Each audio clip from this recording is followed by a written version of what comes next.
Bom dia a todos. Estamos aqui hoje mais uma vez para a gente continuar conversando sobre direito das obrigações. A matéria mais legal do direito civil, na verdade. Extensa, mas a mais legal. E que vai chegar um momento que é a matéria que mais se afunila depois com o processo civil. Acho que essa é a parte interessante da matéria, né? Na aula passada, eu vou compartilhar aqui com vocês aonde a gente parou. Vamos lá. Então, na aula passada, a última coisa que a gente conversou foi sobre a existência de uma pluralidade de credores, né? No artigo 260 do Código Civil. E verificamos como que funciona com relação a essa pluralidade, né? Então, quando que a gente tem a situação de forma conjunta desses credores e quando que a gente tem aí uma situação de forma separada com relação a esses credores. Aí a gente verificou a situação do artigo 260, verificamos a situação do artigo 261, que é quando havendo a pluralidade de credores, apenas um deles tem a integralidade, os demais podem pleitear a obrigação em dinheiro nesse caso, né? Referente aí ao que foi quitado. Eu começo a aula de hoje, então, eu deixei essas informações aqui só para a gente poder lembrar aonde nós paramos, tá? E eu começo a aula de hoje conversando com vocês sobre o artigo 262 do Código Civil. Então, vamos pegar aqui o 262 para a gente poder conversar sobre ele, tá? E vamos ver aí qual é a informação que ele nos traz. Deixa eu só arrumar ele aqui. E deixa eu aumentar a tela, senão fica ruim de vocês enxergarem.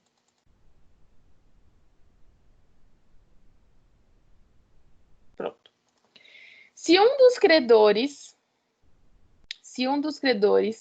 remitir a dívida, a obrigação não ficará extinta para os outros. Então, não ficará extinta para os outros.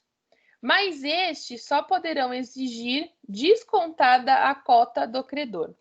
Quando a gente fala da questão de remitir a dívida, então vamos começar aqui a colocar algumas situações. Quando a gente fala de remitir, nós estamos falando do critério da remissão, que equivale ao perdão, tá? Então, se um dos credores forem perdoados com relação à dívida, a dívida não fica extinta com relação aos demais, tá? A dívida com relação aos demais, ela continua, tá? Mas os demais só poderão exigir descontadas a cota do credor que foi perdoado. Então, nesse sentido, a gente tem o seguinte: ocorrendo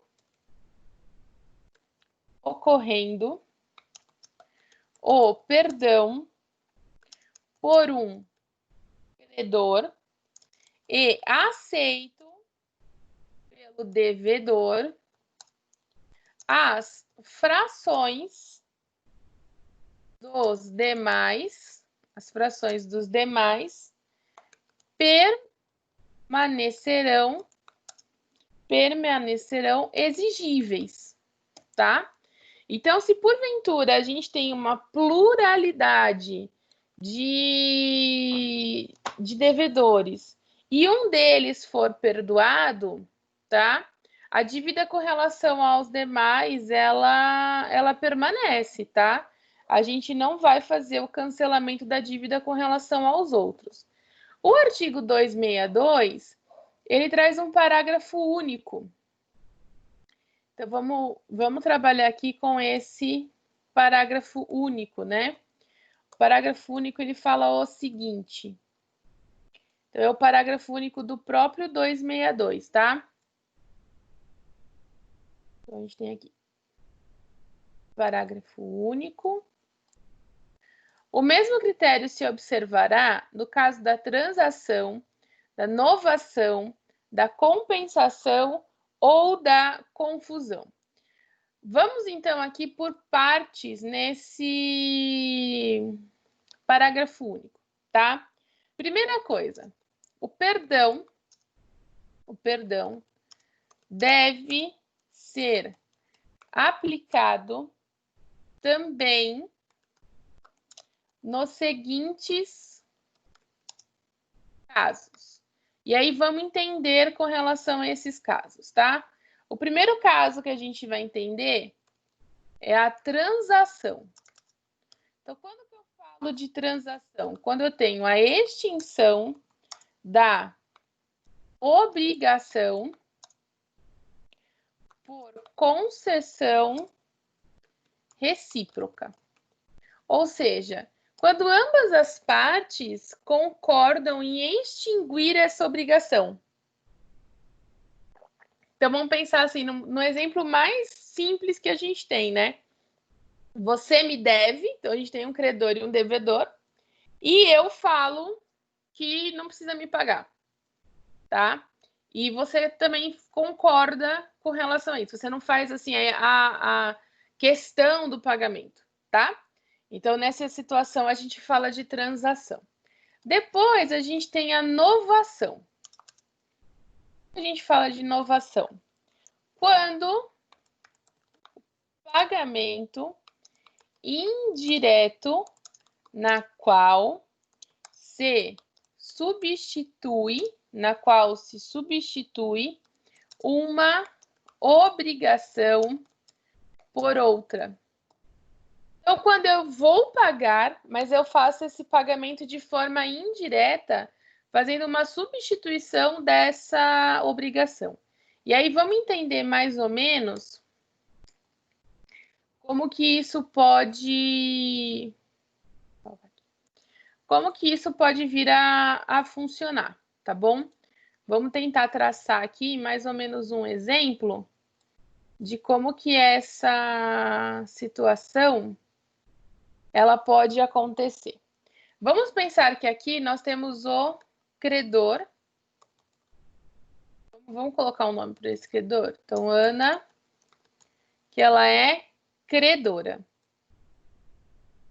Tá? Então, eu tenho Ana na figura de credora. E do outro lado, vamos colocar aqui. Do outro lado, nós temos a figura de João como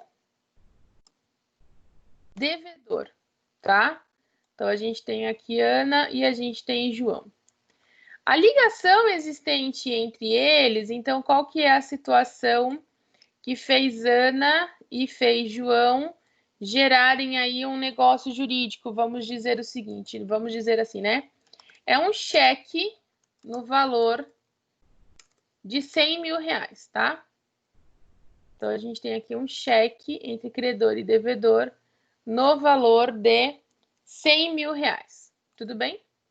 E aí, vamos imaginar que a gente tem aqui um pouco mais para baixo, vamos colocar aqui, ó, a figura de Caio, tá? Então, a gente tem aqui a figura de Caio, e Caio, na verdade, ele substitui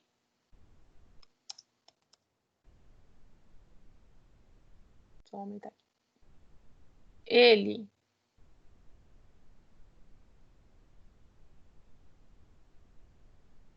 nada disso que eu quero. Substitui na relação João, tá? Então, a gente faz a substituição de Caio por João. E dessa forma, o que vai acontecer? Caio resolve aí o pagamento, tá? Então, quais são as observações que eu quero deixar com relação a esse caso, para a gente entender? Vamos colocar essas observações aqui, ó. Então, vamos entender o seguinte. Com a concordância de Ana, que é credora, extingue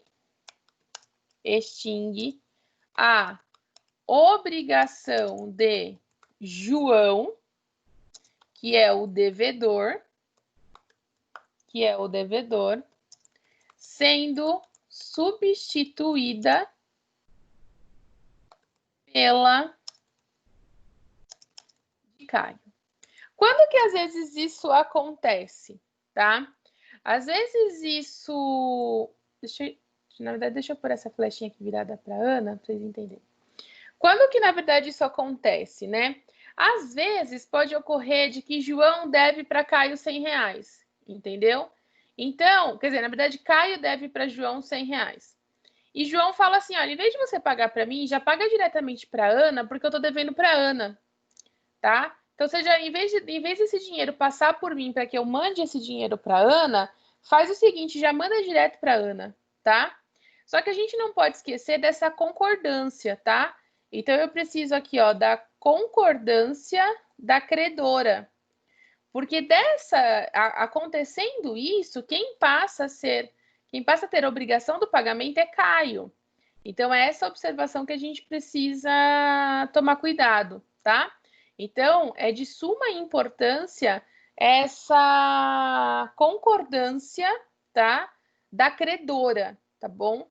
A gente precisa... E essa concordância não é uma concordância verbal, tá, galera? Tem que ser uma concordância expressa, dizendo, não, tudo bem, então eu aceito receber de Caio, tá? E aí, dessa forma, ela entende que a dívida com relação a João, ela já foi quitada. Para isso, a gente precisa cumprir alguns requisitos. E aí, vamos ver com relação a esses requisitos que eles precisam ser cumpridos, tá? O primeiro requisito que a gente tem com relação a isso é a existência de obrigação anterior, que nós chamamos de obligatio novanda. Então, quando eu falo da existência dessa obrigação anterior, é essa existência de Ana com João, tá? Eu preciso da existência dessa obrigação anterior. Número 2. Número 2. A constituição de nova obrigação, a constituição de nova obrigação, que nós chamamos de a liquid 9, e, além disso, animus novandi, porque é a existência dessa nova obrigação, tá? Que é a intenção de novar, tudo bem? Então, a gente precisa dessas duas situações, tá? Então, para que a gente possa falar de inovação, eu preciso da existência de uma obrigação anterior, que aí no nosso exemplo aqui, ó, eu vou até colocar aqui, ó, que no nosso exemplo, né, é a existência entre Ana versus João. Então, só para vocês lembrarem, que é no exemplo que a gente está trabalhando, tá? E aí, nesse caso aqui, vamos colocar um igual, que é a Ana versus o Caio. Tá? Então, só para vocês lembrarem aí do que a gente está falando. Então, eu preciso de uma obrigação anterior e eu preciso da constituição de uma nova obrigação. Então, por isso que é importante essa concordância da credora, tá? Se eu não tiver a concordância do credor, esquece que você não consegue fazer isso daqui de forma nenhuma, tá? Outra situação, então, a gente viu que a gente precisa ter transação, que a gente já viu o que é. A gente tem a novação, que a gente já viu também o que é. E aí, vamos colocar aqui que nós temos... Depois disso, nós temos a compensação.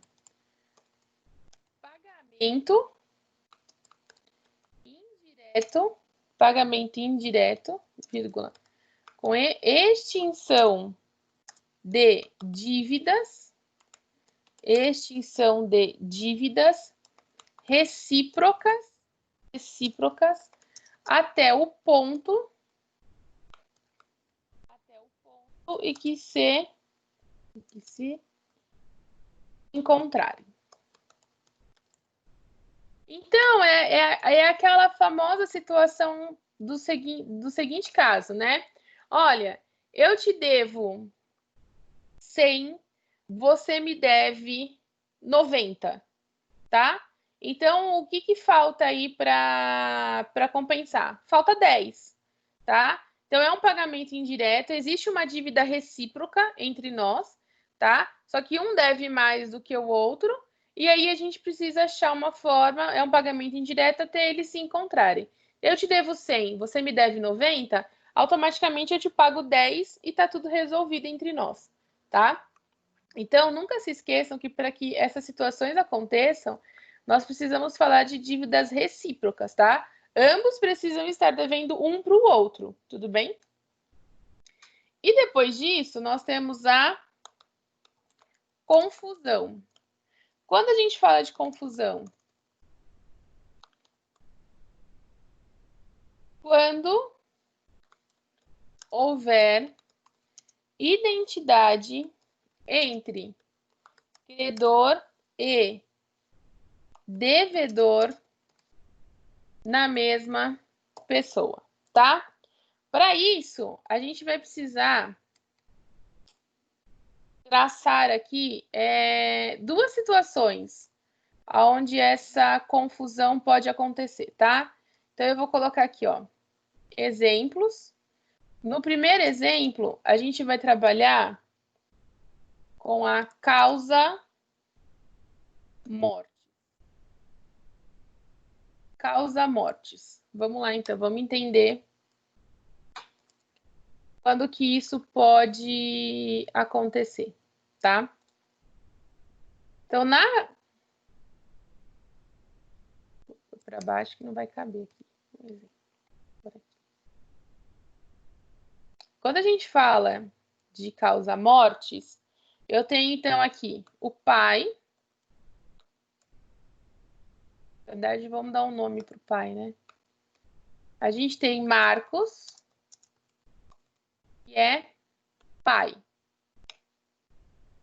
Tá? Então, eu tenho Marcos na figura de pai. Tudo bem?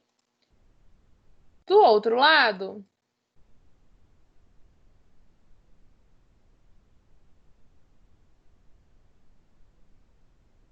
então aqui, do outro lado, eu tenho Lucas na figura de filho. Tudo bem? Então, eu tenho Marcos e eu tenho pai na figura de filho.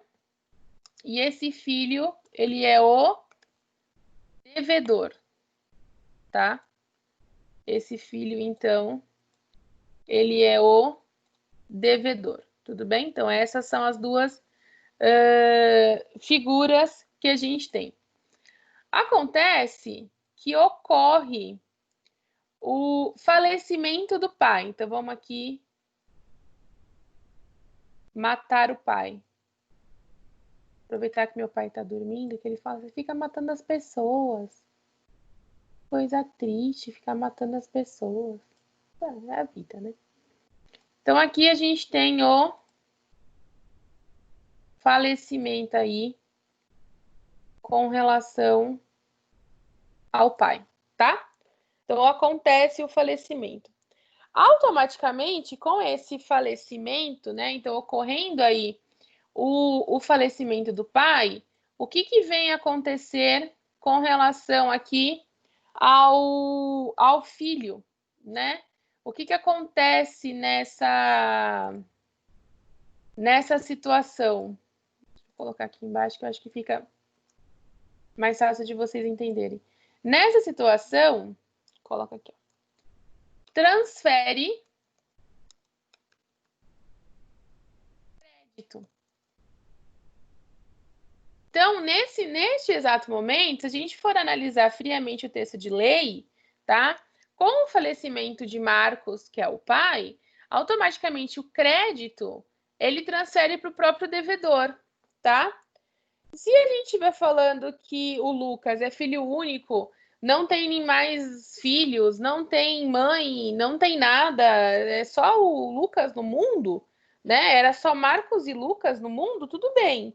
Esse fato dele ter falecido não vai fazer muita diferença nesse caso, né? Porque a partir de agora, Lucas deve para ele mesmo. Então, a gente não vai poder falar muito com relação a essa situação. Agora, tem casos que a gente trabalha no intervivos. Aí o intervivos, ele é um pouquinho mais complicado da gente verificar. Então, vamos trabalhar aqui. A gente tem desse lado Ana, tá? E a gente vai trabalhar a Ana como a devedora. A gente vai trabalhar, então, Ana na figura de devedora, tá? E aí, nós temos aqui, do outro lado, a figura de Pedro como credor, tá? E o vínculo obrigacional entre eles, vamos dizer assim, é o valor de R$5.000, tá? E aí, a gente tem uma informação muito importante aqui com relação a Ana e Pedro. Eles têm esse vínculo aqui, né? Essa dívida de R$5.000. E uma informação importante, eles são casados. Tá? E eles são casados no regime da comunhão universal de bens. Se eles são casados no regime da comunhão universal de bens, automaticamente tudo é de todos, né? Então, na verdade, as coisas se misturam, né? Não existe o bem de um e o bem de outro, né? No regime da comunhão universal de bens, tudo é de todos. Como tudo é de todos, nessa situação, ocorre a extinção da obrigação. Ocorre a extinção da obrigação pelo regime de casamento existente entre eles, tá? Isso é muito importante, porque vamos colocar aqui, ó, é a confusão. Quando houver a identidade entre credor e devedor na mesma pessoa. Nessa situação, pelo regime de casamento deles, né, pelo regime da comunhão universal de bens, automaticamente existe esse conflito de patrimônio, né? Então, quando a gente fala dessa dívida de R$5.000, pelo tipo de regime existente, a gente não consegue falar de uma divisão referente a essa dívida, tá? Tudo bem com relação a isso, gente? Sim. Tudo sim. Alguma dúvida aqui? Não, por enquanto não. Então tá bom. Vamos falar então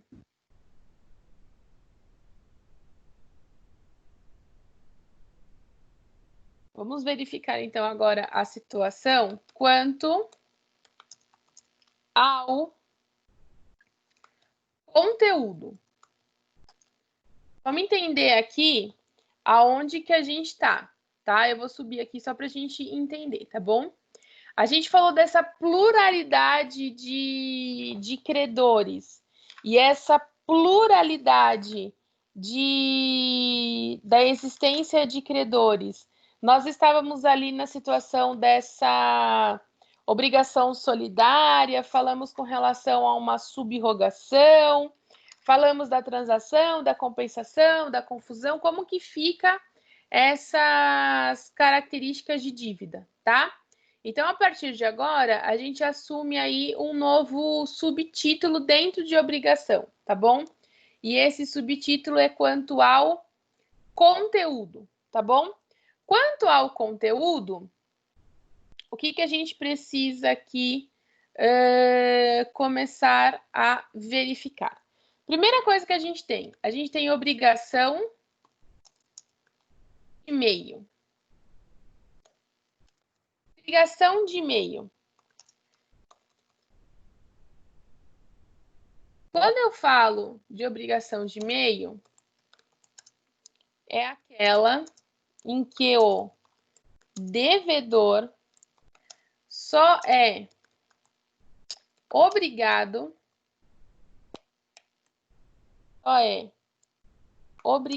a empenhar-se para perseguir um resultado,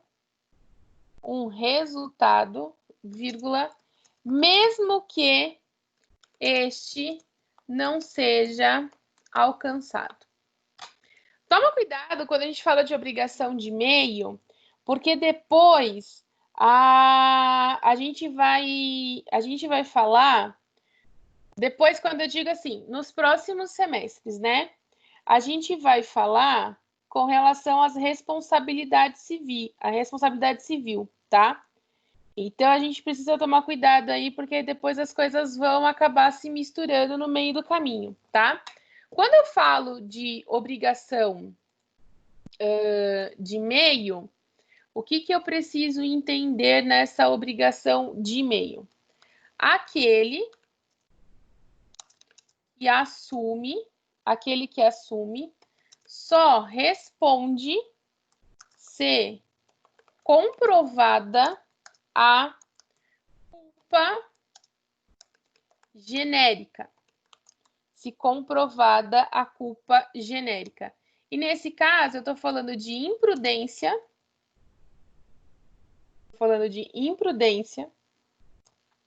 Eu estou falando de negligência. E eu estou falando de imperícia. Tá? Então, eu estou falando dessas três situações, que é o que comprova aí a existência de uma culpa genérica, tá? Vamos trabalhar aqui com... Eita, peraí. Vamos trabalhar aqui com um exemplo, nesse caso, contrato de prestação de serviços advocatícios. Quando você contrata um advogado, tá? Depois eu arrumo isso. Quando você faz a contratação de um advogado, automaticamente você está falando de uma obrigação de meio. Por que a gente está falando de uma obrigação de meio quando você faz essa contratação de advogado, né? O advogado não possui responsabilidade sobre o êxito. Quando eu falo que nós, advogados, não temos responsabilidade sobre o êxito, é que quando você contrata um advogado, não existe a possibilidade do advogado falar assim para você: ah, com certeza você vai ganhar, eu te garanto isso, tá? Por que a gente não pode falar isso? A gente não pode falar isso por dois motivos. Primeiro, porque o Código de Ética da OAB não permite que a gente faça isso, tá? Então, a gente já tem esse problema, tá? Segundo, não somos nós que vamos julgar. Então, a gente precisa entender isso, tá? Então, a gente tem aí a situação de que, primeiro, não sou eu que vou julgar, né? E segundo, eu não tenho responsabilidade sobre o que venha a ser julgado. Agora, o que a gente precisa observar é o seguinte: perdendo a ação, então, perdendo a ação por negligência do advogado, aí sim nós temos uma responsabilidade apenas com relação à negligência. O que é essa questão da negligência? Vamos supor assim, o advogado perde um prazo, o advogado deixa a ação prescrever, o advogado não faz o que deveria ter sido feito no processo, tá? Então, nessa situação, a gente precisa verificar o que aconteceu, tá? Então, assim, quando o advogado pega e fala, não, certeza que a gente vai ganhar, ele está ferindo o Código Civil e ele está ferindo o Código de Ética, tá? A gente não pode falar isso, tá bom? Agora, o que o advogado pode fazer é empenhar-se ao máximo para que o cliente dele tenha êxito com relação à ação, tá? Agora, se não teve êxito porque o juiz entendeu de forma diversa, não é uma questão de obrigação do advogado. É diferente, por exemplo, de quando o advogado tem prazo de 15 dias para juntada de contestação e ele não junta essa contestação. Automaticamente ele foi imprudente. Se ele foi imprudente, aí sim a gente pode falar dessa obrigação de meio com relação a esse advogado, tá? Então a gente tem que prestar muita atenção nisso. Nós, advogados, sofremos bastante nesse sentido, e por isso que hoje em dia nós temos até alguns seguros que nos ajudam nessa situação. Depois disso, nós temos a obrigação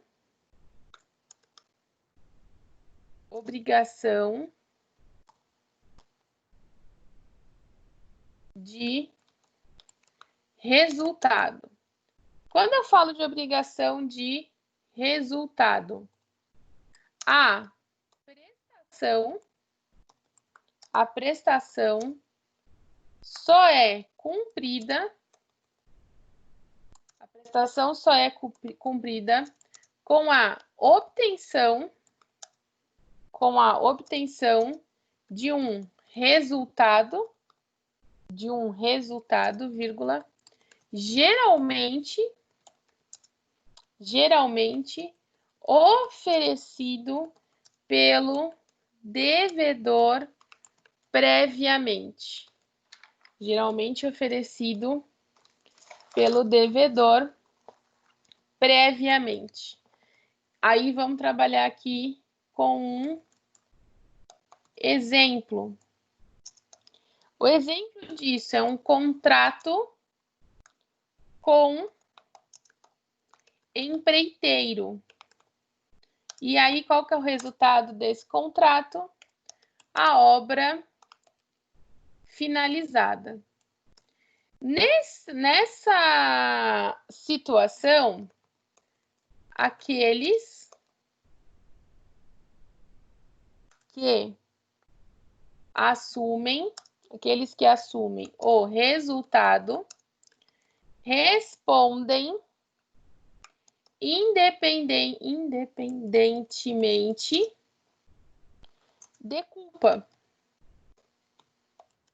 E aí nós falamos de responsabilidade objetiva, tá? Então, quando a gente faz a obrigação de resultado, A prestação só é cumprida com a obtenção de um resultado. Eu preciso de um resultado. E, normalmente, esse resultado, ele é oferecido por aquele que está sendo contratado, tá? Então, quando você faz a contratação do empreiteiro, qual que é a obrigação que ele te garante? De que a obra vai ser finalizada. Então, dessa forma, ele assume o resultado independentemente de culpa, tá? Ele assume a entrega com relação a essa obra, tá? Ele assume o resultado com relação a essa obra, tá? E aí, depois, nós vamos ter a obrigação de garantia. Nós vamos ter a obrigação de garantia. É uma garantia pessoal oferecida por força de um instituto contratual. Deixa eu só fazer uma observação aqui. Essa obrigação de resultado, a gente discute muito ela nos contratos médicos de cirurgia plástica, tá? Ela é muito discutida nesse sentido.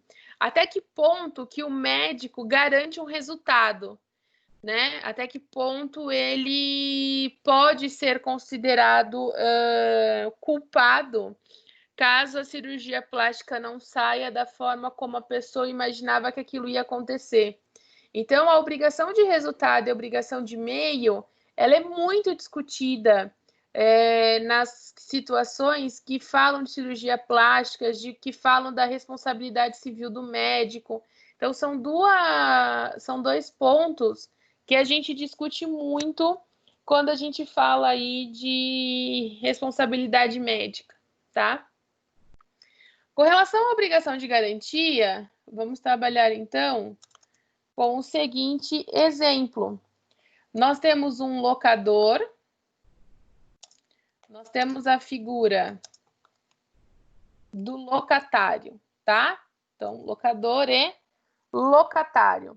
E nós temos também a figura do fiador, ou seja, eu tenho um contrato de locação e junto eu tenho um contrato de fiança.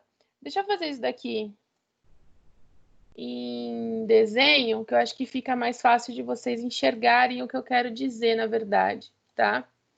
Então, eu tenho aqui a figura do locador. Então, eu tenho a figura do locador. Do outro lado, nós temos a figura do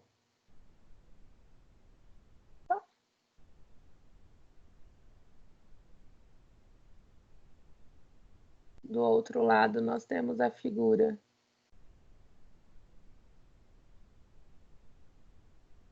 do locatário.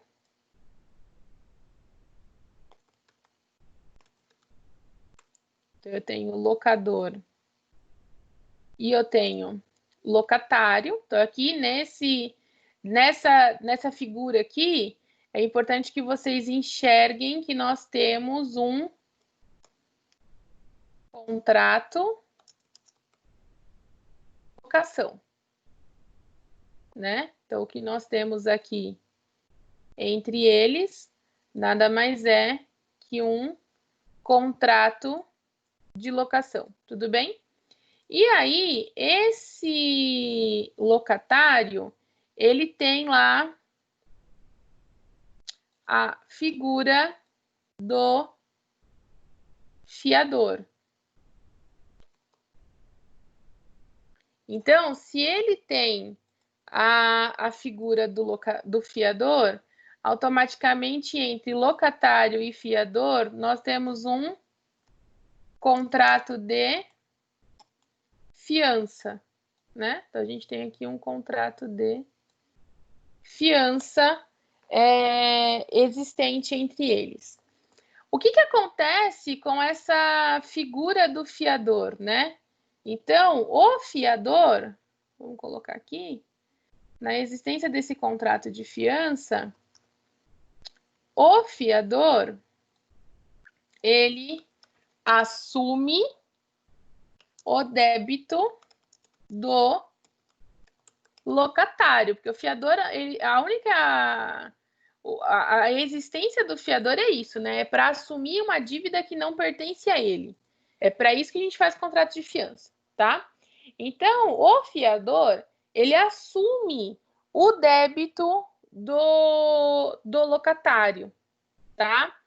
E aí, eu vou deixar uma observação aqui do outro lado, só a título de mera curiosidade, tá? Então, deixa eu até colocar aqui em outras cores, que é só a título de mera curiosidade mesmo, para vocês não confundirem isso no futuro, tá? Que a questão da fiança é diferente da hipoteca. Quando eu falo da hipoteca, a hipoteca, eu entrego o meu bem em garantia, tá? Então, a hipoteca, automaticamente, ela vai acompanhar a coisa, tá? Então, se eu faço a hipoteca da minha casa hoje e eu vendo a minha casa para você, automaticamente você está comprando uma casa hipotecada. Se você vende para outro, o outro está comprando uma casa hipotecada. Isso não muda, porque a hipoteca acompanha a coisa, tá? É diferente, na verdade, do contrato de fiança, porque o fiador que assume o débito referente à figura do locatário, tá? Tudo bem com relação a isso?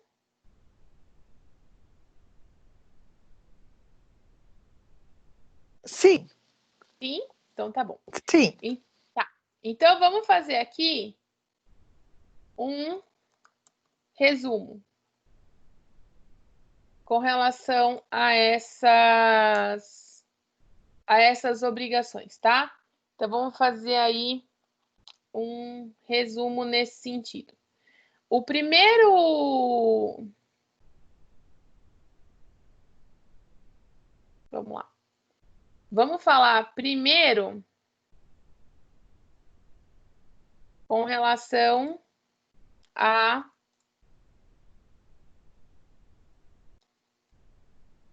obrigação de e-mail, tá?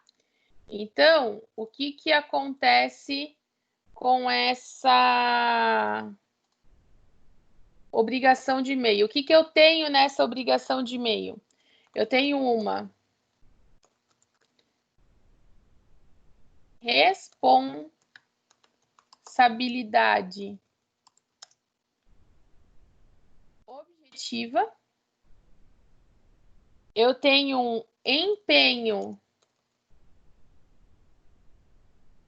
um empenho do devedor, eu tenho uma culpa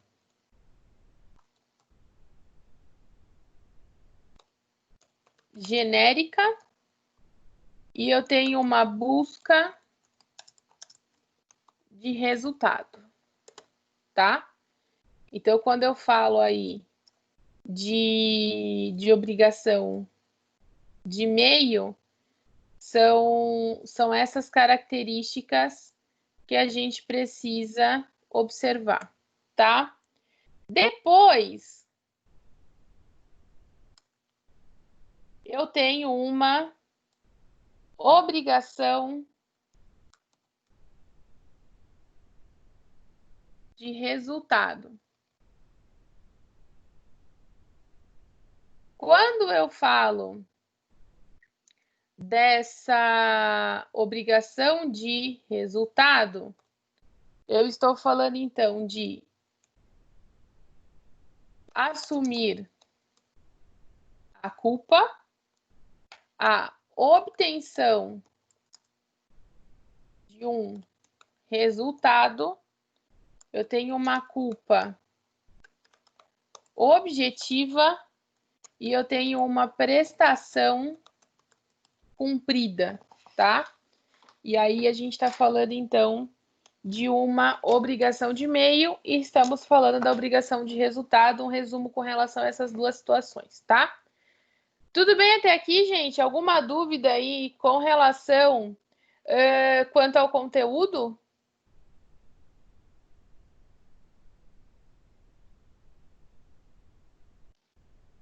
Não, por enquanto não. Para mim tá tranquilo. Tá tranquilo? Então tá bom. Agora, a gente vai falar...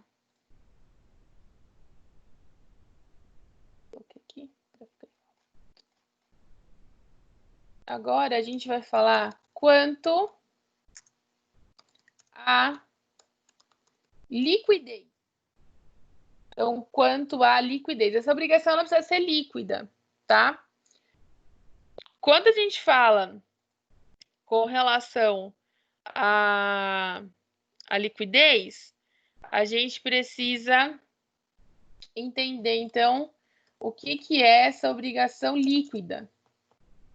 Então, vamos colocar aqui. Líquida é aquela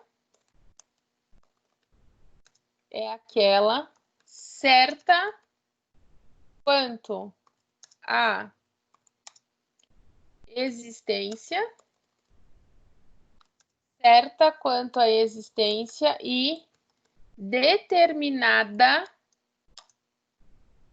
quanto ao objeto e valor. Então, é aquela obrigação líquida. Eu sei quanto que ela é, eu sei qual que é a obrigação. Se ela é em dinheiro, eu sei qual que é o valor do dinheiro com as devidas correções e com os devidos juros, tá? Então, eu preciso que ela se torne uma situação líquida e certa.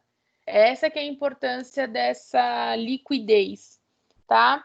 Aqui a gente precisa observar o seguinte: de forma expressa, deve conter a quantidade, vírgula, a qualidade e a natureza do objeto. Então, vamos supor, se eu estou te devendo 20 canecas, então tem que conter, que são 20 canecas da qualidade X, tá? Para que isso possa se tornar uma situação líquida, tá? Além disso, a gente tem o artigo 397 do Código Civil. Vamos trazer o 397 para cá. 397, ele fala assim, ó.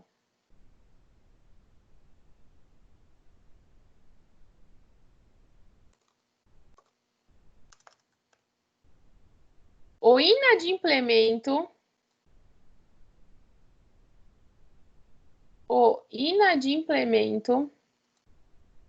da obrigação positiva e líquida no seu termo constitui de pleno direito em mora o devedor.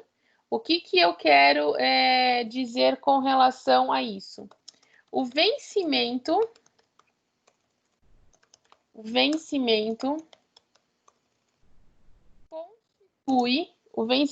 constitui o devedor em mora, que aí a gente chama de mora ex re, tá? Então, o não cumprimento, ele gera essa existência de mora, tá? E nesse caso, caberá a ação de execução por quantia certa, tá? Então, nesse caso, cabe aí a ação de execução por quantia certa. Como que funciona essa questão dessa ação, né? Então, vamos trabalhar aqui, ó, com um exemplo. Vou pegar um exemplo daqui de cima, só para ficar mais... É só os quadradinhos, tá? Não é o exemplo em si, tá bom?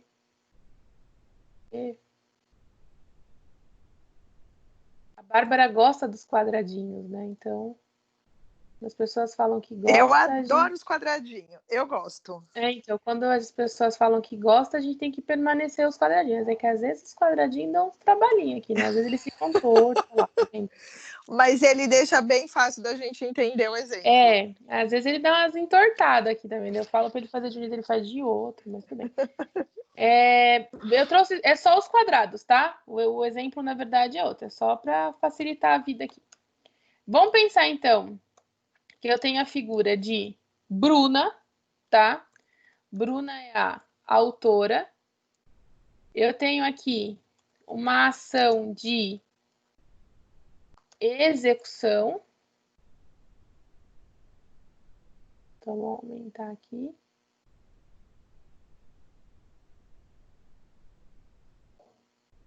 Eu tenho uma ação de execução. E do outro lado, eu tenho Joaquim na figura de réu dessa ação de execução. Tudo bem? Para que eu possa falar da existência de uma ação de execução, eu preciso de um ponto muito importante para poder falar com relação a isso, né? Desce, querido. Vamos descer tudo. Para que eu possa falar dessa ação de execução, eu preciso ter aqui um valor certo do objeto, tá? Então é aquilo que eu estava falando ali em cima, que aí eu vou voltar para cá, ó. Eu preciso, só vai caber a ação de execução se eu tiver por quantia certa. Então, essa questão de ter por quantia certa, eu preciso que essa ação de execução tenha um valor certo. Então, vamos pensar, é uma dívida de 5 mil.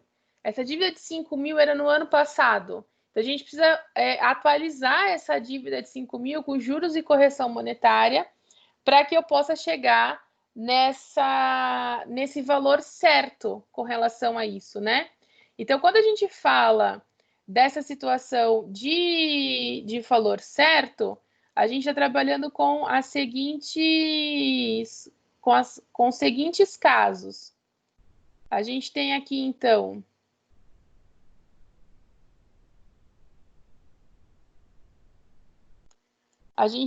aqui, peraí, antes disso, deixa eu só colocar aqui um outro raciocínio. Então, esse valor, quando eu falo desse valor certo, eu tenho, então, automaticamente uma execução, tá? E essa execução, o que ela precisa ter? Essa execução, ela precisa ser certa, primeira coisa. Eu preciso saber o que eu estou executando, então isso tem que ficar muito claro. Ela precisa ser certa. Ela vai precisar ser líquida. Então, eu preciso liquidar, e aí o que é liquidar? É fazer esse cálculo, colocar juros, correção, verificar qual é o tipo de juros que a gente vai aplicar, qual é o tipo de correção que a gente vai aplicar a tabela do Tribunal de Justiça, ou, por exemplo, no caso do aluguel, a gente aplica IGPM. Então, são essas situações que a gente vai ter que verificar, tá? E essa execução, ela pode atingir o patrimônio, tá? Então, ela pode vir a atingir o patrimônio de quem está sendo executado, tá? Se esse pagamento não for realizado, automaticamente eu posso falar de atingir o patrimônio daquele que não está automaticamente pagando, né? Que aí são as questões de penhora, quando a gente realiza a penhora do patrimônio do executado. Quando eu falo de ação de execução, então vamos trazer essa ação. Quando eu falo dessa ação de execução, é importante a gente ter o seguinte em mente, né? Então vamos colocar aqui, ó. Quando eu falo dessa ação de execução, eu quero sempre que vocês lembrem do seguinte, que a ação de execução, nós podemos vir a falar da existência da falência. Então, quando não tem da onde tirar, então no caso da pessoa jurídica aí, né, a gente pode falar da existência dessa falência devido a essa ação de execução. Nós podemos falar da existência do arresto. Eu já explico o arresto, tá? A gente pode falar do arresto. E a gente pode falar da compensação. E a gente pode falar da compensação. Compensação a gente já falou, na verdade, né? Quando que a gente fala aí de uma compensação. Ah, eu vou deixar aqui, ó, que nessa ação de execução, a gente está falando dela ser líquida, tá? Da exigência da liquidez. E se não for líquida, eu não posso falar de nada disso que eu disse aqui, tá? A gente precisa de que tudo isso daqui, que exista essa liquidez, tá? Então, eu preciso falar de uma obrigação líquida. E aí, como que a gente vai liquidar isso? Verificando qual que é os juros que você vai aplicar. Então, a gente precisa falar de que ela é líquida, tá? Com relação à falência, vocês vão ver depois na parte de direito empresarial, como que acontece a ação falimentar. A compensação a gente já conversou, e aí a gente tem uma dificuldade maior, na verdade, com relação ao arresto. Quando a gente fala da existência de arresto é o seguinte: a retirada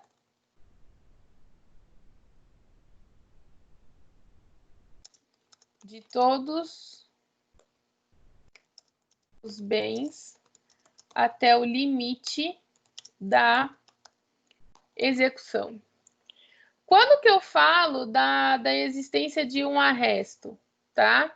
Então, vamos pensar no seguinte, eu tenho uma ação de execução que ela esteja acontecendo, tá?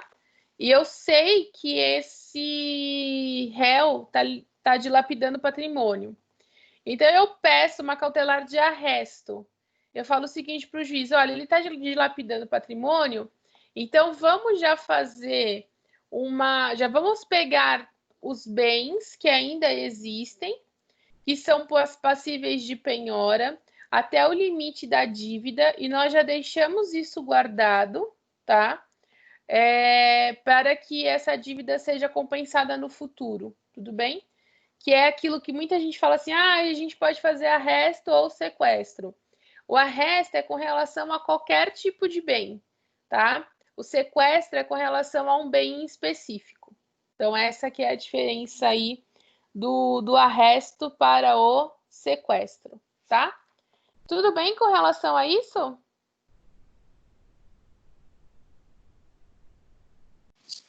Tudo. Ô, Pro, deixa eu só perguntar uma coisa. No arresto, eu tenho, por exemplo, 3 bens que dá o valor. Aí é arresto. Isso. Tem que fazer isso? Isso. Aí, se eu tenho só um bem. E aquele Você bem pode já até dá o pedir. valor da dívida. O arresto, ele não funciona. Quando a gente fala de fazer o arresto, a gente precisa observar quais são os bens que vai fazer o arresto, é para não pegar bens que são empenhoráveis. Então, bem de família, poupança, essas situações, né? Mas vamos supor que a pessoa tenha 5 carros. Posso fazer o arresto com relação a isso, entendi. né? Tudo bem? Tá, Bem, entendi. então a gente verificou quanto à liquidez, ela precisa ser líquida. E aí, ela também, porque no direito nada é tão simples assim, né? Também podemos ter ela líquida. Eu gosto do direito, nada é simples. E aí nós podemos ter ela ilíquida. É aquela incerta quanto à existência e indeterminada quanto ao conteúdo e o valor, tá? Então, ela é incerta quanto à situação dela existir ou não, e eu ainda não tenho uma determinação com relação ao valor disso. Então, vamos colocar aqui umas observações. Para ser cobrada, é necessário,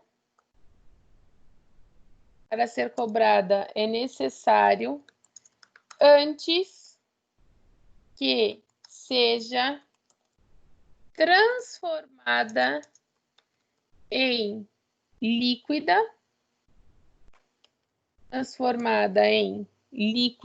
vírgula, geralmente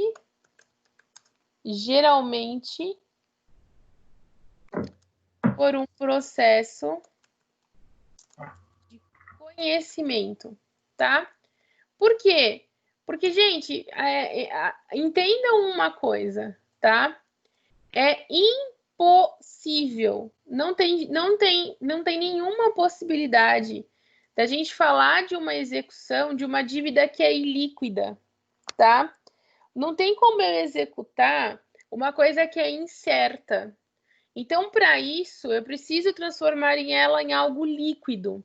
E como que eu vou transformar ela em algo líquido? Passando por um processo de conhecimento, tá?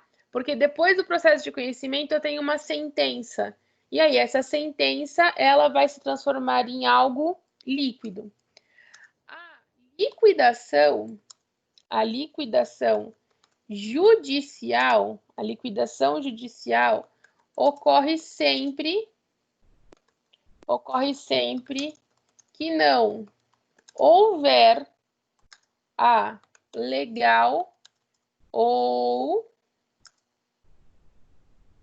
a judicial. E aí vamos entender o que é isso, tá? Vamos colocar aqui, ó, um exemplo. Vamos entender como que isso vai funcionar, tá? Então, vamos pensar aqui. Fecha.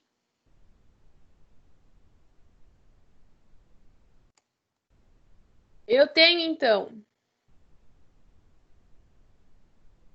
de um lado, Carolina, autora. Então, eu tenho desse lado Carolina, que é a autora. E eu tenho do outro lado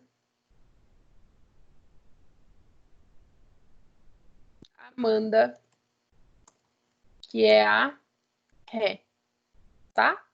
Então, eu tenho aqui, deixa eu baixar aqui um pouquinho. Eu tenho aqui essas duas figuras, então, tá? Eu tenho, então,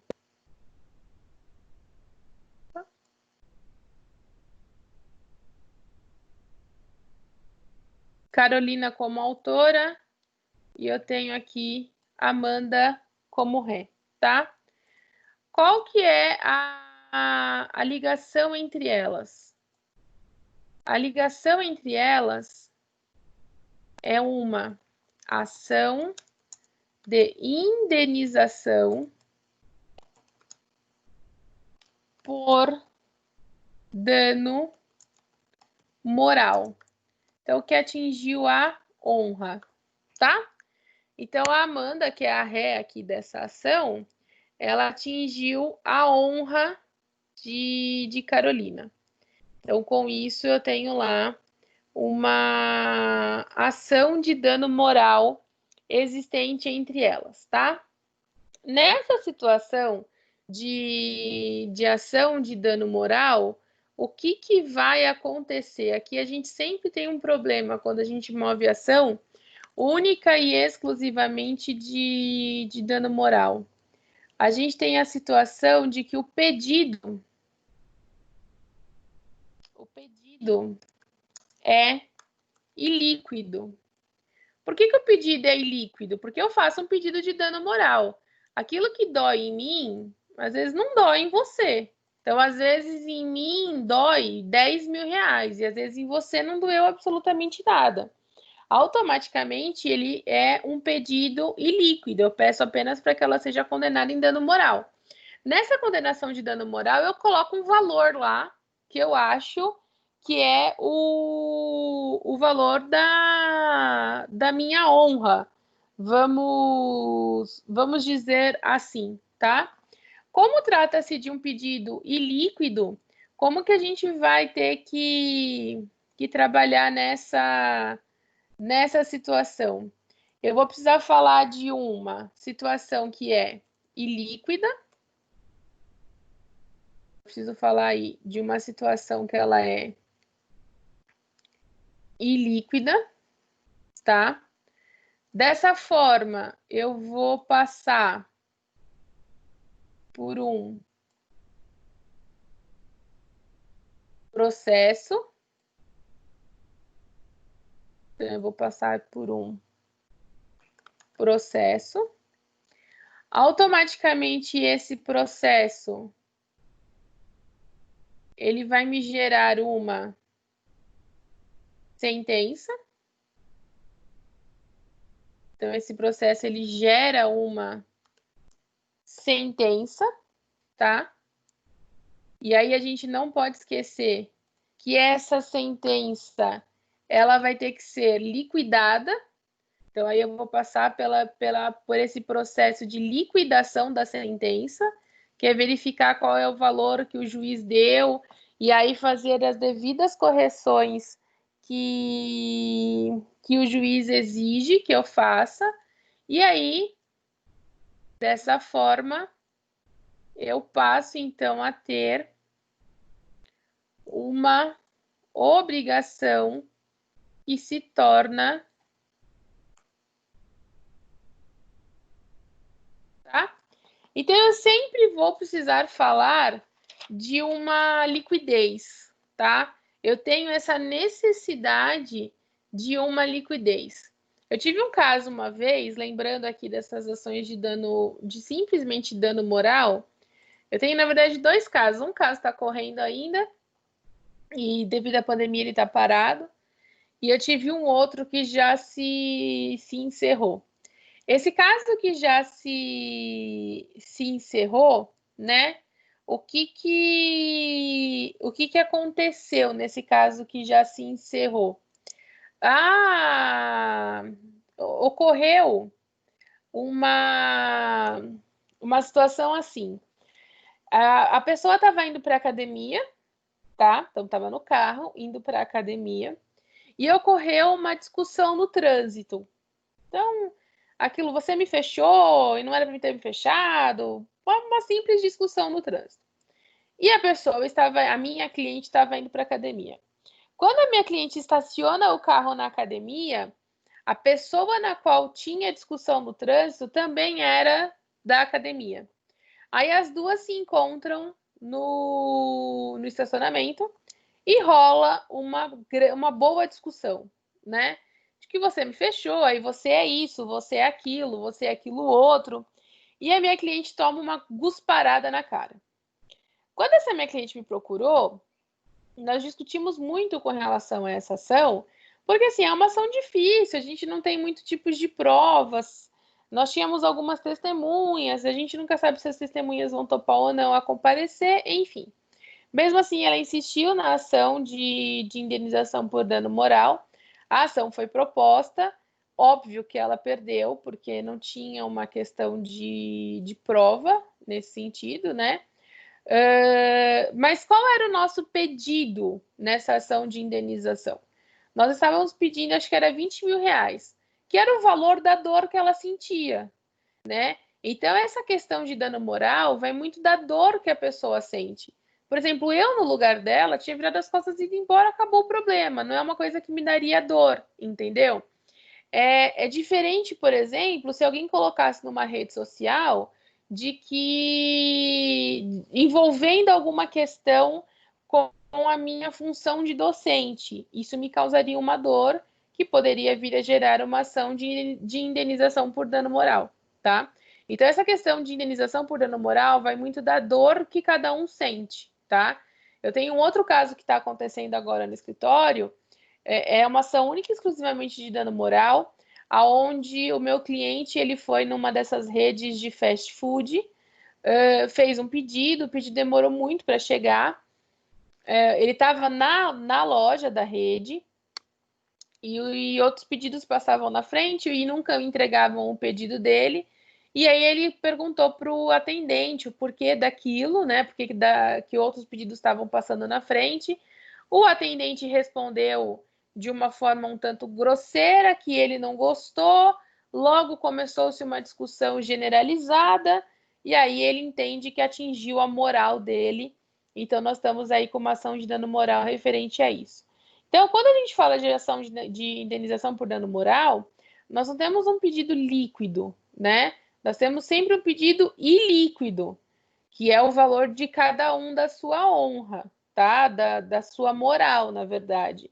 E aí eu preciso passar por um processo de conhecimento para que eu tenha uma sentença e que essa sentença depois ela se torne uma sentença líquida, tá? Tudo bem com relação a isso, gente? Alguma dúvida aqui? Você fala no ilíquido, porque assim, não é um valor, que nem você falou, o valor moral para um não é igual para outro, certo? Sim. Por isso que ela é ilíquida. Exatamente. A líquida é a concreta, isso vale 6 mil reais, então essa é a líquida, é o concreto. O ilíquido é quando não é um valor concreto, é isso? É isso. Então, quando perfeito. A gente fala do dano moral, essa questão de dano moral é difícil a gente dizer, né? Quanto que vale para um, quanto que vale para o outro. É diferente, por exemplo, contrato de compra e venda. E aí você não me entregou o objeto. Qual que é o valor do objeto? É 6 mil reais. Então tá bom, então é líquido, é 6 mil reais o valor da dívida, ponto. Agora, na ação de indenização, qual é o valor da sua dor? Eu não sei qual que é o valor da sua dor. O que dói em você, às vezes, não dói em mim, entendeu? E aí a nomenclatura é o ilíquido. É o ilíquido. Tá ótimo. Tá? Perfeito, tá bom. Oi? Então, tudo depende da pessoa atingida, né? O tamanho que ela... da dor que ela sentiu, por exemplo. Dor exatamente. Figurado, né? Tudo depende do que ele... Por exemplo, foi o que eu disse. Eu, na situação da ação da academia, não teria feito nada. Teria virado as costas e ido embora, entendeu? Eu já tive ações... Eu já tive um caso uma vez de que uma pessoa, XYZ, colocou um post numa rede social porque eu trabalho para os avós dessa pessoa, né?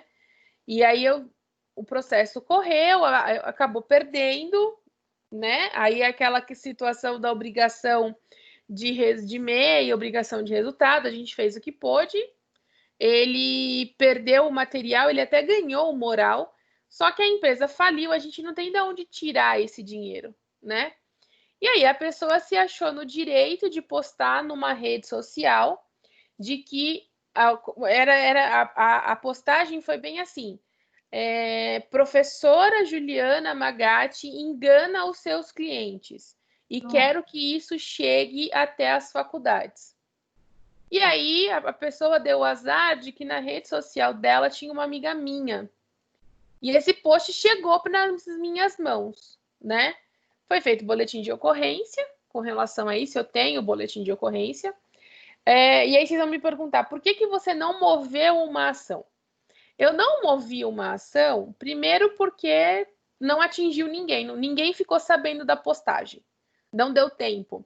Porque quando eu fiquei sabendo da postagem, eu entrei em contato com os familiares e falei, olha, tem duas opções, ou ele tira ou eu processo. Então, automaticamente, a postagem foi retirada. E ele me mandou um e-mail formal com pedido de desculpa. Então, aquilo ali para mim já estava suficiente, sabe? Eu não precisava passar por um processo para discutir o quê? R$1.000? Não tinha necessidade, entendeu? Para outras pessoas, talvez o processo teria uma necessidade, é isso. E quem estipula esse valor moral, além da pessoa, é na sentença? Por exemplo, aquele caso anterior que você falou dos 20 mil, ou até mesmo esse aí, se fosse 1.000, quem que dá esse valor monetário no fim? Esse valor monetário na petição inicial, quem dá é o advogado, tá? Então, a gente conversa com o cliente, vê qual que é o tamanho da dor dele. A gente não tem uma tabela de dano moral, vamos dizer assim, tá? E aí a gente tenta mais ou menos ver com o cliente qual seria um valor razoável para aquele dano moral. Nem o muito, nem o menos. A gente tenta traçar aí um meio do caminho, né? Não existe uma tabela... Hoje em dia, com o novo CPC, a gente até tem lá uma tabela um pouco melhor para se trabalhar com dano moral, com base em salários mínimos, mas não existe assim, uma briga de trânsito é tanto de dano moral. Um post na internet é tanto de dano moral. Não existe uma tabela nesse sentido. É mais, eu normalmente, quando tem esse tipo de ação, eu procuro na jurisprudência. Eu vejo jurisprudência de casos análogos e qual que é o valor de dano moral que está sendo feita a condenação. Até por bom senso, né? Para ter uma ideia. E mesmo porque em alguns casos a gente tem recolhimento de custas, né? Iniciais. Então a gente tem que se preocupar com isso também. Então eu normalmente procuro em jurisprudência. Vejo na jurisprudência qual que é o valor desse... que a jurisprudência tem julgado em situações parecidas.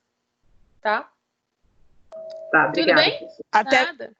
Até porque tem cliente que não tem noção, né? Tem algumas pessoas que querem processar umas coisas que não tem muita noção. Aí você tem que colocar a pessoa no lugar, né? Falar, olha, isso não tem como a gente processar, né? E tudo bem, feriu, você também que às vezes quer ficar rico com o processo e não vai ficar. Então, você tá achando que feriu sua moral, tudo, mas eu não tenho nem argumento para poder processar tal pessoa, né? Eu já falei muito isso para cliente que chega e fala assim, a Vivo fez XYZ comigo, e aí eu sempre pergunto, mas depois de tudo isso, resolveu? Resolveu, então para quê? Para que correr o risco, talvez, de ter que arcar com custas? Às vezes tem coisas que não tem necessidade, né? Às vezes tem coisas que numa boa conversa se resolve. Oi? E eu não sei, né? Às vezes você, não sei no dia a dia, mas eu tenho a impressão que às vezes você fala, olha, não adianta a gente entrar, não tem como, a gente não tem prova concreta suficiente para poder apresentar que isso realmente aconteceu, e a pessoa fala, não, mas eu quero. Aí perde, aí ainda culpa o advogado porque perdeu a ação, né? Mais ou menos isso. É por isso que eu sou muito a favor do Sejusc. O que é Sejusc? O Sejusc é um Centro de Solução de Conflitos do Tribunal de Justiça, tá? Aonde no Sejusc nós temos as sessões de conciliação. Então, às vezes não tem um processo ainda, essas sessões de conciliações elas podem acontecer de forma pré-processual, tá? Então, a pessoa não precisa de advogado, ela pode ir lá sozinha e pedir para que seja feita uma sessão de conciliação entre ela e a outra pessoa. E aí, legal. Nessa sessão de conciliação, às vezes a única coisa que a pessoa precisa dizer é eu fiquei magoada. Desculpa. Desculpa. Eu já tive casos, por exemplo, no Juizado Especial Cível, que eu acompanhei na época de Defensoria Pública, brigas de condomínio. Então, porque fulano falou que a minha roupa era feia, né? E aí vira aquele escarcéu, coloca naquele livro, relata para o síndico e bibibi bababá. E aí a pessoa entra com uma ação no juizado especial porque feriu a honra dela, porque falou que a roupa dela era feia. E eu já tive vários casos onde a juíza falou assim, se ela te pedir desculpas, resolve? Ah, resolve. E aí ali na audiência, você me desculpa? Desculpa, acabou. Fim. Já tive casos onde a pessoa falou assim, eu desculpo, desde que eu possa pendurar no elevador ou no quadro de avisos do prédio de que ela me pediu desculpa. Se a outra parte concordar, tudo bem, pendura lá, fica uma semana pendurada e acabou. Então, às vezes, a pessoa ela só quer ser ouvida, entendeu? E aí eu acho que o Sejusc, ele ajuda muito. O Sejusc não tem juiz, são os conciliadores do Tribunal de Justiça. Eu sou conciliadora, são conciliadores do Tribunal de Justiça. Nós somos treinados pelo Tribunal de Justiça para usar várias técnicas nesse sentido. Hoje em dia tem algumas pessoas chamam de sistema multiportas, né? Eu tenho um vídeo sobre isso, depois eu mando. E aí são várias formas de solucionar o conflito sem a necessidade do poder judiciário, sem a necessidade de um processo, do peso de um processo e do peso de uma sentença. Tudo bem? É mais rápido, né? É mais rápido, claro, menos doloroso. Às vezes a pessoa é mimimi, ela só quer um pedido de desculpa. Às vezes a pessoa só quer ser ouvida. Entendeu? Legal. Depois eu mando o vídeo. Eu tenho um vídeo sobre isso, depois eu mando, tá? Então vamos lá. Obrigação líquida, vamos resumir ela, né? Então a gente fala aí de uma ação de execução, tá? O vídeo que eu tenho, na verdade, é com o professor Vinícius. Eu não sei se vocês tiveram aula com ele. O vencimento. Não, a gente não teve, não. Tá, mas é com o Vinícius. Até agora, não. Tá, ele não tá mais na nossa unidade, mas eu tenho um vídeo com ele falando sobre isso e eu vou mandar para vocês. A gente tem o vencimento que gera a mora, né? A líquida precisa ser determinada.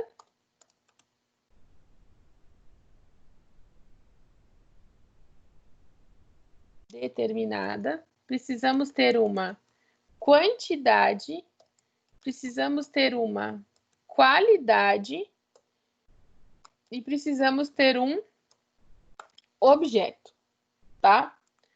Agora, a gente tem a obrigação ilíquida. Nós temos, então, a obrigação ilíquida. Nessa obrigação ilíquida, o que nós vamos ter aqui? Vamos lá. Nós temos um processo conhecimento. Processo de conhecimento. Não discute nova lide. Não tem falência. Não tem falência. Ela tem que ser transformada em líquida. Normalmente ela é indeterminada quanto ao valor e o conteúdo. E ela é incerta.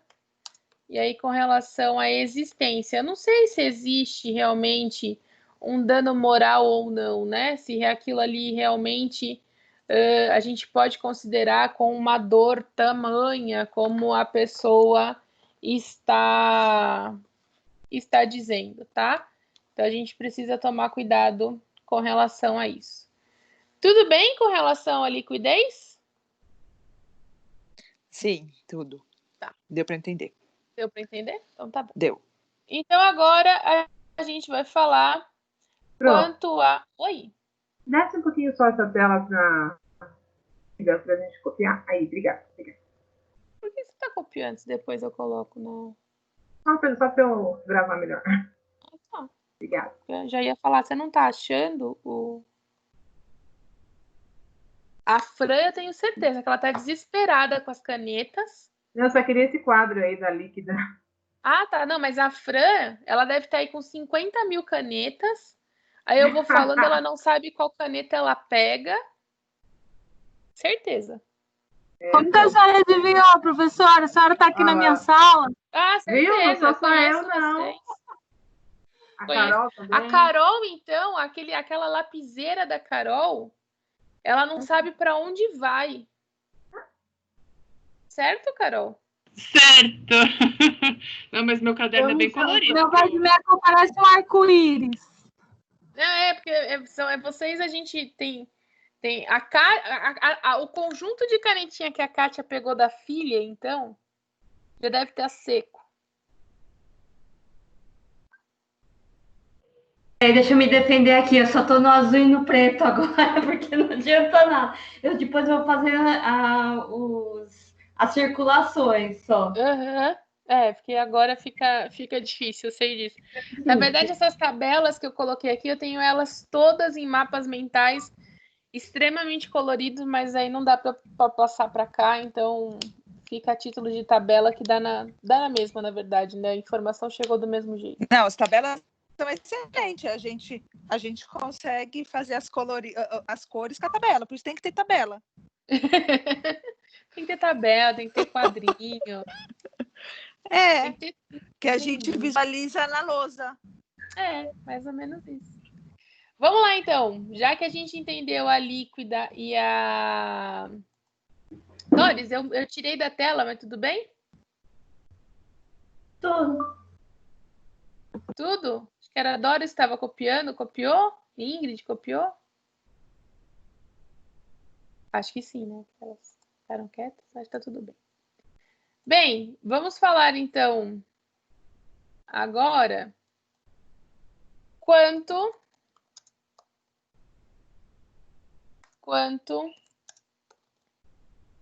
a presença ou não de elemento incidental. Quanto à presença ou não de elemento incidental. Para isso, eu vou começar com um conceito. Vamos lá. Os elementos... antes de eu ir para o conceito, eu queria só fazer uma observação aqui muito importante. A Fran só coloca foto de que ela está estudando direito constitucional. Que ela está estudando direito civil, ela não coloca. Quero deixar aqui a minha indignação registrada para... Tá. Vai, Fran! Agora, para a humanidade. Tá? Calma, Pro. É que eu não posso puxar muito o saco, né? Senão o povo começa a chamar de mim aí, né? Observação feita. Eu só vejo lá a postagem. Depois dizem que é sorte. Aí tá escrito lá, direito constitucional. Muito bem. Porque a senhora não vê os meus status, que eu posso que a senhora é a melhor professora, tá vendo? Não posso puxar muito. Não me marca, não adianta. Se não me marca, eu não vejo. Quero só deixar aqui, eu só fiz um parênteses. Bárbara Conchinhata, por favor. Tá bom? Vamos lá. Vai, Fran! Elementos acidentais. Quando a gente fala de elemento acidental... Se a senhora quiser processar, eu tenho tudo anotado aqui também, tá? Não, eu só quis fazer uma observação. Eu vou descobrir quem dá direito constitucional. Não diga nomes, eu vou descobrir. Fiquem tranquilos. Vamos lá. Elemento incidental, o que a gente precisa entender, tá? Quando que a gente fala disso? Elementos acidentais de um negócio jurídico são aqueles que não são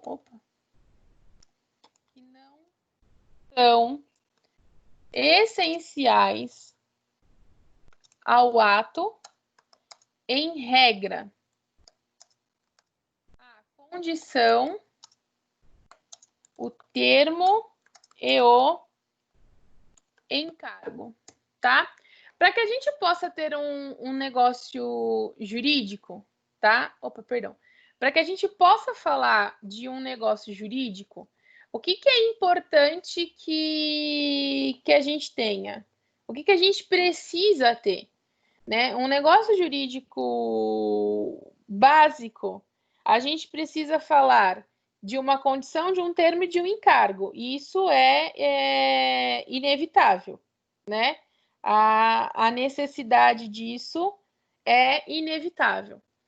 Agora, em alguns casos, eles não são essenciais para a sua existência, tá?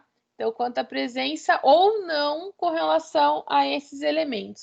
Vamos começar aqui falando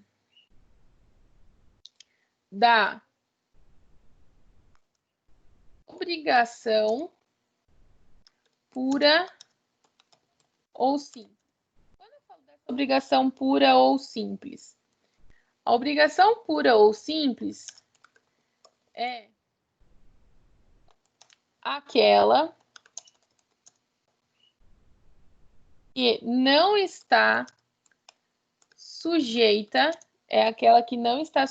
à condição, termo ou encargo, vírgula, exemplo, doação pura e simples.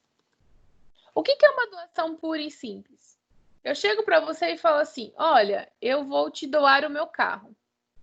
Não imponho nenhum tipo de condição, não imponho absolutamente nada. Eu simplesmente vou te doar o meu carro. Não estou impondo uma condição, não estou impondo para você um termo para que essa doação seja feita, né? Então, algo em troca, ou também não estou impondo nenhum tipo de encargo para você. Eu simplesmente vou ficar mais pobre e automaticamente você vai ficar mais rico. É só isso, tá? Então, quando a gente fala de obrigação pura e simples, é aquela que não está sujeita a nenhuma condição, a nenhum termo ou qualquer tipo de encargo, tá? Depois, a gente tem a obrigação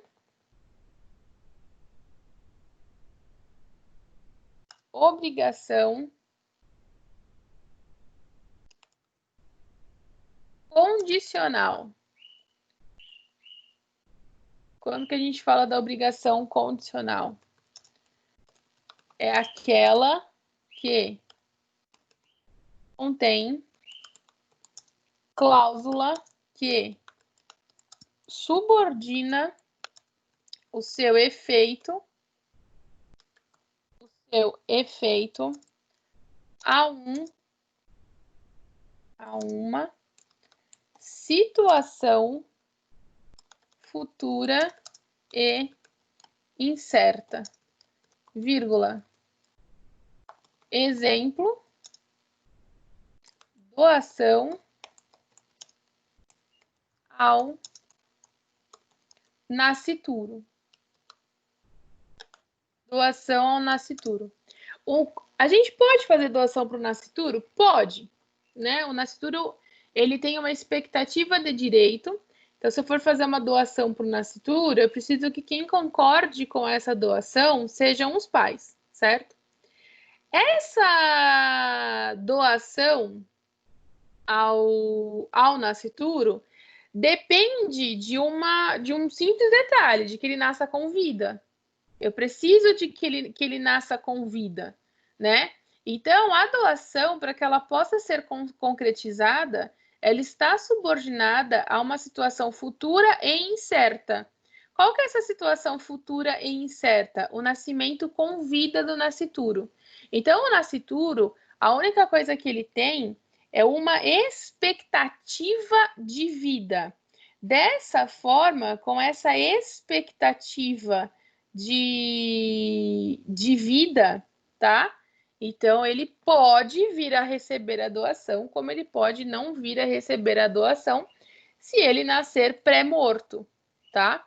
Então, depende aí de um efeito a uma situação futura e incerta, tá? Depois nós temos Ô, Pro, se ele nasce morto, aí é cancelada a doação? Se ele nasce morto, é como a doação volta ao status quo. É como se ela nunca tivesse existido. Tá. Mas deixa eu só te fazer uma pergunta. Você quer dizer assim, que ele nasce pré-morto? Não é que ele nasce e morre. Não, ele já nasce já sem vida. Ele é natimorto, que a gente fala. Isso. Tá. Aí volta, fica normal. Fica normal. Tá? Porque se ele nasce, respira e morre, a doação se concretiza. Já acontece, tá. Já, tá? Beleza, tá bom. Depois nós temos a obrigação a termo. É aquela que contém cláusula, que subordina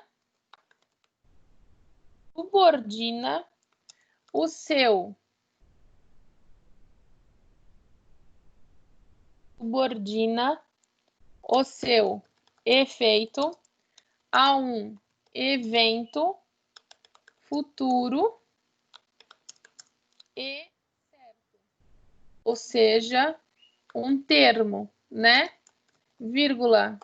Exemplo, doação a termo. Essa doação a termo, eu vou colocar aqui, ó. Ela fala de um tempo. Quando eu te falo para você da doação, que eu vou te fazer uma doação a termo, o que eu quero te dizer? Eu vou te doar, tá? Mas durante um tempo, você tem uma situação a se cumprir.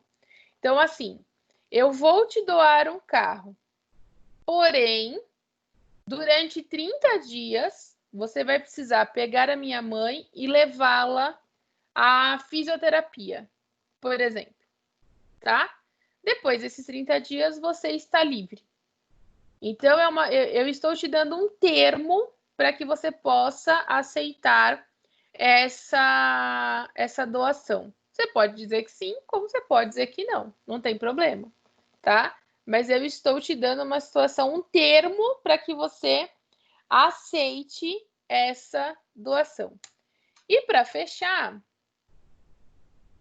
a gente tem a obrigação modal ou com encargo. Ou com encargo. É aquela onerada por um encargo, um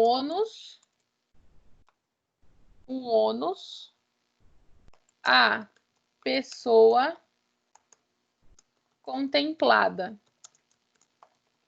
Vírgula. Exemplo, doação modal. Exemplo de doação modal. Vou te doar uma casa, tá? Mas ela tem um encargo. Os meus pais vão morar nela até o falecimento deles. Então, se você aceitar a doação da minha casa, você é onerada com esse encargo de não poder retirar os meus pais de lá enquanto eles viverem, tá? Então, toma cuidado para não confundir a termo com a modal, tá? O termo, ela dura por um período, tá? A modal, não. A modal, a pessoa é contemplada recebendo esse encargo junto, tá? Tudo bem com relação a isso? Eu tenho uma dúvida. Ô, Pro, a doação de usos e frutos, ela entra na obrigação a termo? Ou nada a ver? A doação de usos, a doação com uso com usos e fruto, A doação com uso fruto, não é usos e frutos. A doação com uso fruto, tá? Ela é uma doação com forma própria de acontecer, tá? Porque o usufruto, ele tem um período. Sim. Tá? Ele pode acontecer com o falecimento, tá? E é um período meio que indeterminado, né? Exatamente. Tá. Então não acaba sendo nenhum desses. É o próprio dele, tá? Aí é a doação com usufruto. Tá bom. Tá bom? Depois disso, então, depois desse conceito que eu coloquei aqui, a gente tem a situação quanto a dependência.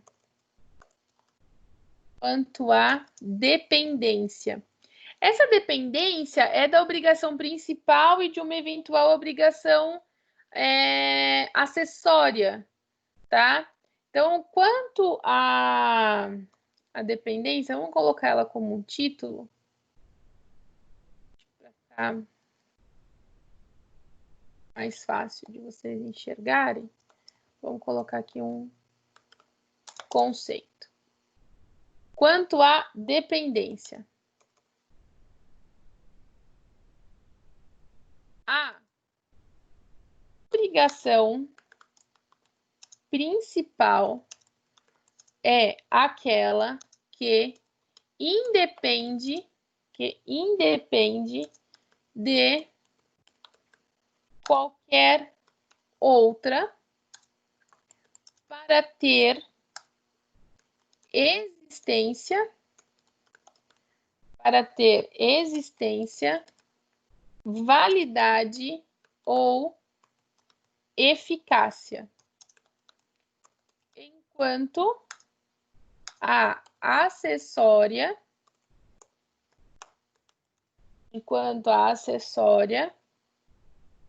é subordinada à principal. Vírgula. Exemplo, contrato de locação cumulado com contrato de fiança. O contrato de fiança, ele é acessório ao contrato principal, tá? Então, quando a gente fala de contrato de fiança, se não tiver o contrato de locação, automaticamente o contrato de fiança ele deixa de existir, tá? Então, um depende do outro, na verdade. Então, eu dependo da obrigação da locação para que possa existir a obrigação da fiança, tá? Então, é isso que a gente fala quanto à existência de dependência de uma do outra, tá? Tudo bem com relação a isso?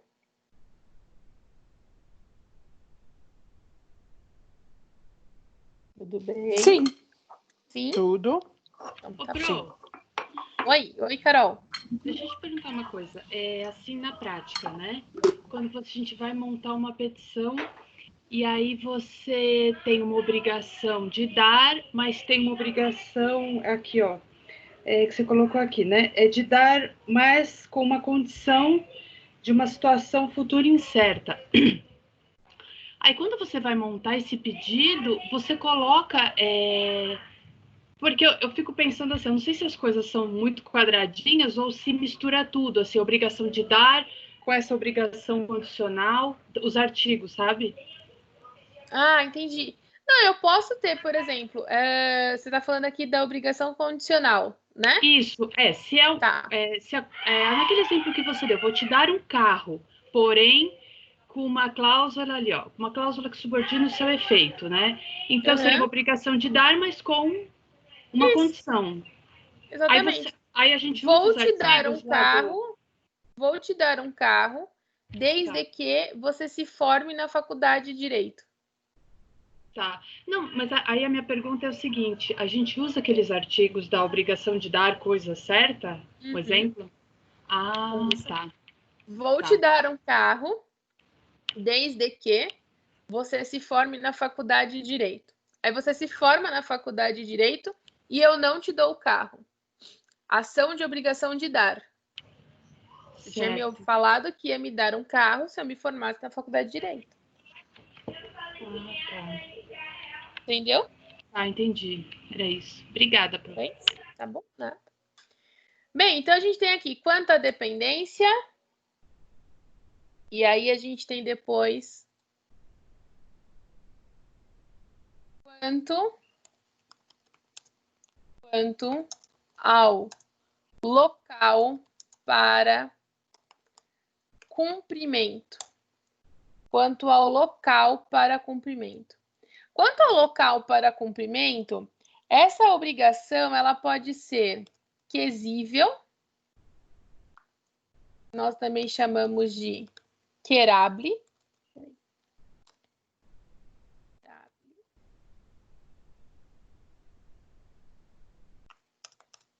Que quer dizer o seguinte: tem o seu cumprimento no domicílio do devedor, vírgula, exemplo, cobrança de aluguel. Gente, é por esse motivo que o seu barriga vai até o seu Madruga, tá? Para cobrar o aluguel. Porque a cobrança de aluguel tem que ser feita no domicílio do devedor. Então, é por esse motivo que ele vai até lá para cobrar, tá? Hoje em dia, a gente tem as situações de pagamento via internet, né? Então, aquele que é inquilino, ele recebe o boleto, ele paga pela internet. Mas se eu tiver que fazer uma ação de cobrança de aluguel, é sempre no domicílio do devedor. Então, por isso a gente brinca, né, para vocês terem isso na cabeça, por esse motivo que o seu barriga vai até o seu Madruga. Porque a cobrança do aluguel tem que ser feita no domicílio do inquilino. A cobrança do aluguel tem que ser feita no domicílio do devedor. E aí tem um outro professor que trabalha com a seguinte situação, que quesível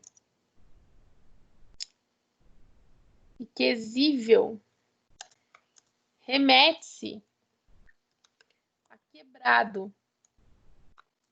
Então, assim, o devedor está tão quebrado de grana que ele não tem nem dinheiro para ir até o credor para pagar, tá? Então, a obrigação quesível, o seu cumprimento tem que ser feito no domicílio do devedor. Em contrapartida, nós temos a obrigação que ela é portável, ou também conhecida por portable. Também conhecida por portable. E nesse caso, o que nós temos? É aquela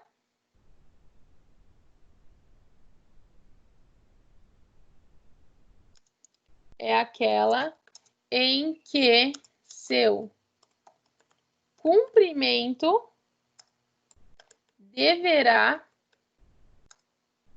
ocorrer no domicílio do credor ou de terceiro. Aí, a título de exemplo, a gente tem o carnê, tá? O carnê, você consegue levar ele de um lado para o outro. Ele é uma situação portável, né? Você consegue... Se você deve para uma loja, e aí você deve por meio de carnê, por exemplo, você consegue levar esse carnê de um lugar para o outro. Você pode pegar esse carnê e levar para pagar na lotérica. Você pode pegar esse carnê e levar esse carnê até a loja para pagar na loja. Então, a obrigação que ela é portável é aquela que o cumprimento deve ocorrer no domicílio do credor. Então, vamos supor o seguinte, eu sempre cito a Renner porque é mais fácil. A Renner tem a opção de pagamento por boleto. Então, você vai até a Renner, mesmo que você vá até o site da Renner, mas você vai até a Renner e faz o pagamento, tá? Então, você vai até o domicílio dela. Diferente da Quesível, que o cumprimento tem que ser feito no domicílio do devedor nesse sentido. Tudo bem com relação a isso? Sim, tudo bem. Sim? Sim. Tá. E aí, para a gente fechar... Nossa, gente, eu tô tão feliz que a gente vai fechar. Que eu consegui. Para a gente fechar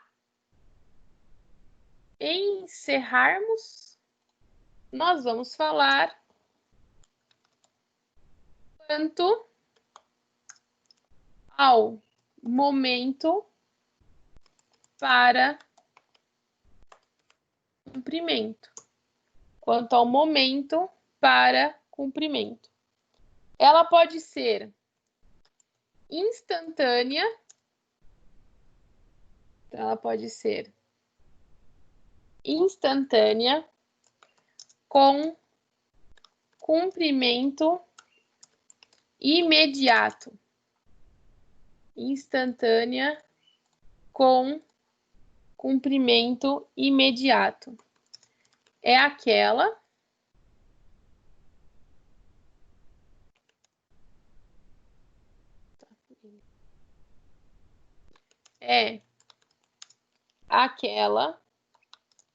cumprida imediatamente.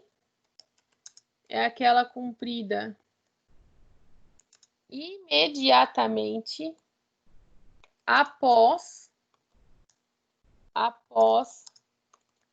a sua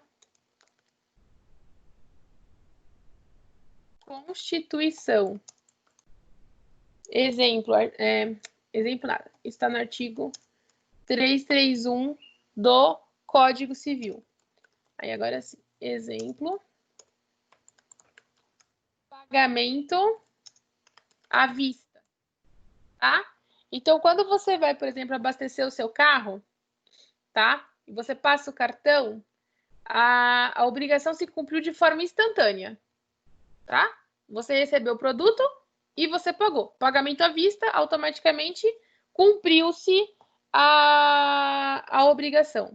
Que aí é diferente da existência de uma obrigação de execução diferida. Então, nessa execução diferida, o cumprimento deverá ocorrer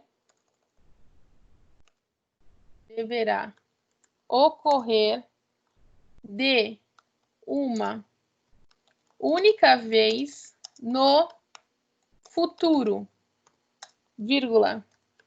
Exemplo, cheque pós-datado. Então, é quando eu dou aquele cheque, mas para que você não faça o depósito hoje. Então, eu te dou um cheque, mas ele está pós-datado para daqui 30 dias. Mas ele vai ocorrer de uma única vez.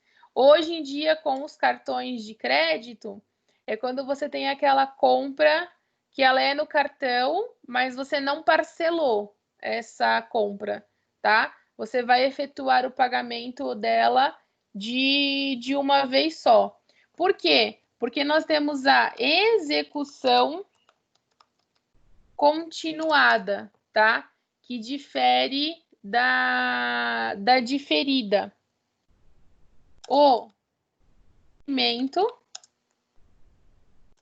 se dá por meio de subvenção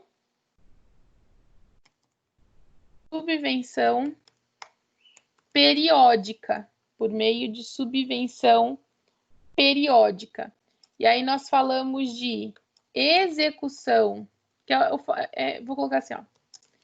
Exemplo, parcelado. O parcelado, ele fala de execução periódica e trato sucessivo, tá?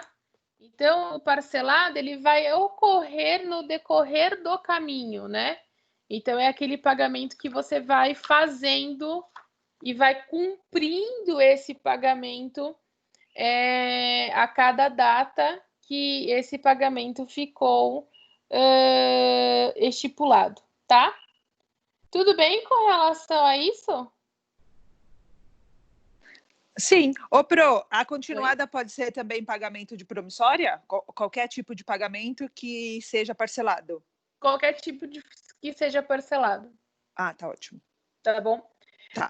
A gente só tem que tomar cuidado aqui com o seguinte, né? Por exemplo, muita gente já me perguntou isso. Quando eu faço uma compra de cartão de crédito. Quando você faz uma compra de cartão de crédito, você com o seu cartão é continuada. Você com o seu cartão é continuada, tá? Mas para a loja que recebeu, ela pode ser instantânea, porque ela pode receber o valor todo e você vai pagando de forma parcelada para o seu cartão. Quando você faz um financiamento de imóvel, por exemplo, né? A instituição bancária paga o seu imóvel à vista e você fica devendo para a instituição bancária. Isso. Então, você tem uma execução continuada perante ao banco. Mas o banco perante a construtora já está quitado. Perfeito. Tudo bem aqui, gente? Alguma dúvida? Não, tranquilo. Tranquilo? Não. Todos felizes e contentes? Que bom, fico feliz. Sim. Tá bom. Gente, beijos para vocês. Bom almoço de domingo para cada um e a todos e aos seus familiares. E a gente se encontra depois das provas agora. Tá bom? Ai, Jesus. Beijos tá bom. a todos. Beijo. Beijo, beijo. Bom